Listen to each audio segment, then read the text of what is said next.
Niat buat konten bucin, pasangan ini malah tak sengaja rekam bocah nyaris tenggelam. Niat hati buat konten bucin dengan pacar, seorang wanita malah tak sengaja merekam kejadian tak terduga. Ia syok melihat langsung kejadian bocah nyaris tenggelam. Bocah tersebut terseret ombak di pantai. Sebuah video memperlihatkan momen pasangan yang tak sengaja merekam hanyutnya bocah di pantai viral di media sosial.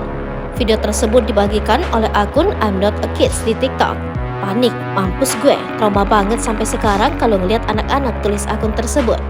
Adapun dalam videonya, nampak seorang laki-laki dan perempuan sedang menikmati suasana pantai bersama.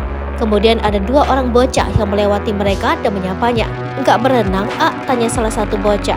Pasangan tersebut pun hanya tersenyum. Lantas kedua bocah tersebut berlari ke arah laut untuk berenang. Mereka nampak bermain di antara ombak-ombak. Tiba-tiba salah seorang bocah ada yang berteriak minta tolong, tetapi sepasang kekasih itu tidak mendengarnya dan masih asyik bercengkrama. Hingga akhirnya sang pria sadar bahwa bocah itu benar-benar hanyut di antara ombak. Pria itu pun berlari untuk memanggil penjaga pantai agar bisa menyelamatkan bocah tersebut. Sementara sang perempuan menangis karena syok melihat peristiwa tersebut. Setelah beberapa saat, 3 penjaga pantai pun datang menyelamatkan bocah yang hanyut. Akhirnya bocah tersebut berhasil diselamatkan kembali ke darat.